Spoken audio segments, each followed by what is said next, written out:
What is up, y'all? Today we are going to do some edge retention comparisons with Spyderco's Magnacut versus their 15V. These are both, of course, in the Spyderco Paramilitary 2. So we, of course, know these both have the same exact geometries. They were both sharpened to 17.5 degrees per side. They both have fresh edges that were sharpened on the same sharpening system with the same stones up to a 1000 grit hit on the same strop.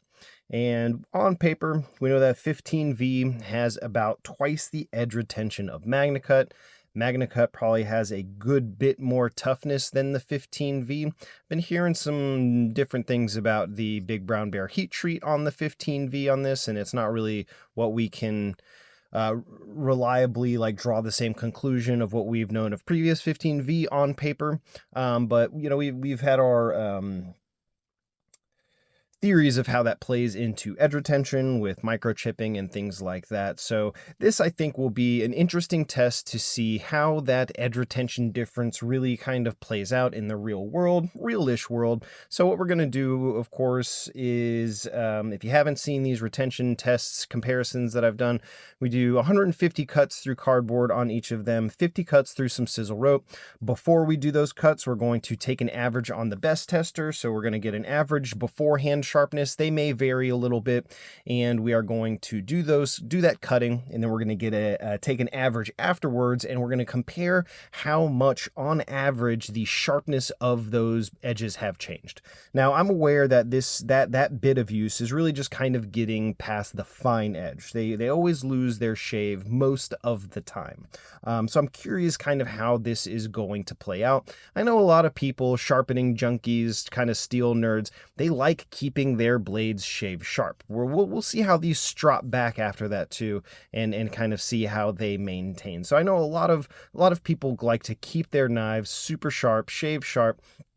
And so it's kind of interesting to see how quickly they kind of veer away from that level of sharpness. So let's just get right to it. We'll go ahead and take some averages on the sharpness tester and do some cutting, take some averages again, and see how they compare.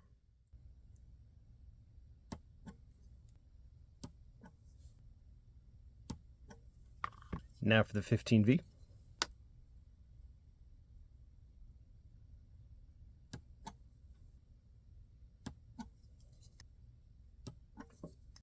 All right, so the initial sharpness on our Magnacut averaged 109 grams to cut that line, and the initial average on our 15V was 104 grams to cut that line.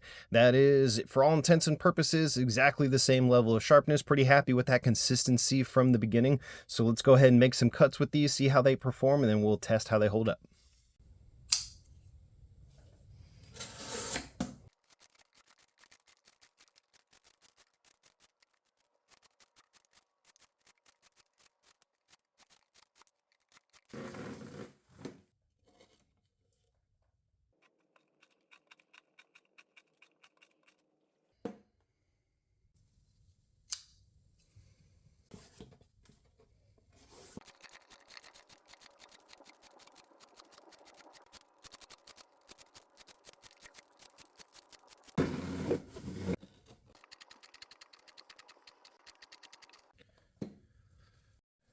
All right, so both of these knives performed exceptionally. Every time I do one of these tests with the Spyderco, it just reminds me why they're some of my favorites. You can tell that they are built to perform. They're not built to look flashy or anything like that. They are purpose-built tools that really excel. And let me tell you, this one's ended up being a lot closer than I thought it would be. So all I did after all that cutting is I did just kind of clean up the, didn't use any abrasive or anything. I just wiped any of the, tried to clean up the apex a little bit so there wasn't any kind of adhesive or anything on there. But we can see that there's still all of that wear, and that wear, not wear, but just some of that use shows a little more on that stonewash with the 15V. These, usually by the time I get to the rope, sometimes it's I don't say it's a struggle, but I can tell that there's been some use on the edge.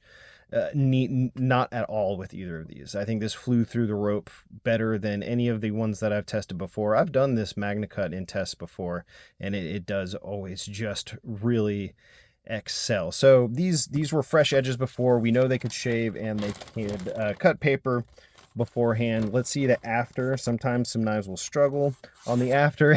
What is this? It's like nothing. I don't think I have ever had an after this sharp.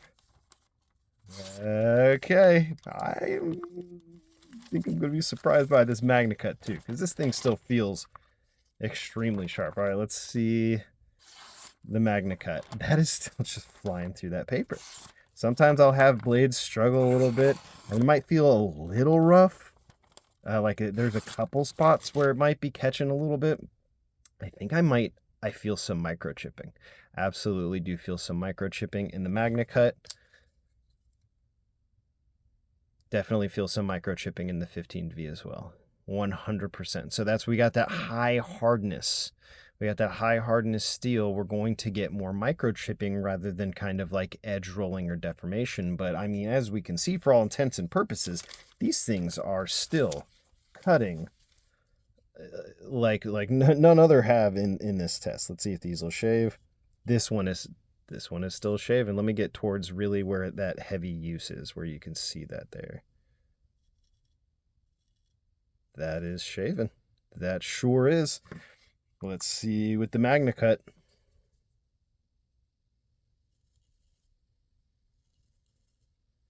It's not shaving quite as much. We're getting some. We're getting some when I go in that way. Yep, we are shaving. So I mean, wow. All right, so let's go ahead and do our best tester so we can put some numbers to it. And then we'll hit these on the strop and see how well they recover as well. So as we did before, we'll go ahead and start with the Magnacut.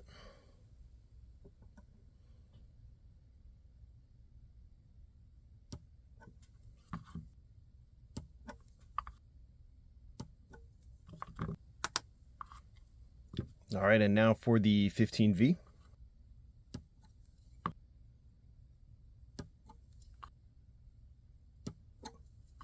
So the Magnacut had a before cut test average of 109 grams on average to cut that line, and after all that cutting, it went up to 156 for an increase of just 47 grams. That's pretty good for this test. But the 15V started at just 104 grams to cut that line and went up to just 138 for an increase of only 34. Now, the difference between 34 and 47 is about 30%, but that is a really thin margin for this best tester. I mean, those are very similar. The 15V did just barely edge it out there, but that is probably some of the best performance that I've seen with this test so far. That's right up there with the 15V PM2. Let's hit these on a quick strop, give them another test, and just see how much they improved. We won't do a bunch of averages or anything like that. We'll just do a one-off and see how much of a difference doing a little bit of stropping can make. And I'm not even going to spend a whole lot of time on this. This dirty old strop. I need to get a fresh one of these. 121. So that's still kind of in the same ballpark of that. So 15V, a little stubborn on the strop. Let's try the Magnacut. Maybe it just needs a little bit more time on it, but that 15V is a much harder steel. It's got a higher carbide volume.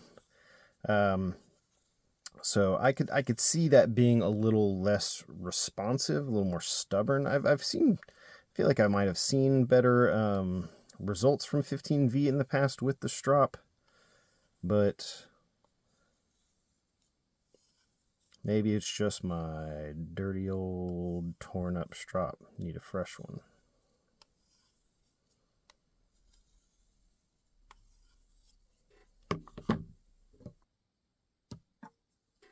$134. A little bit of an improvement on the Magnacut on the strop, but these were both just really interesting tests here. I mean, you're not really getting that much more performance out of the 15V, at least on this short period of time, than the Magnacut. The Spyderco's Magnacut's probably treated pretty hard. We can see that the Spyderco's 15V kind of ranges from 64 to 66 in some tests, and the Spyderco's Magnacut is up to 63. So there could be a chance that these are close in average hardness, and that could have something to do with why they performed so closely. But it's probably just that if we continued use and just kept on going, we would soon see a greater difference in these two. But I hope you found this one interesting. I sure did. Thank you for watching.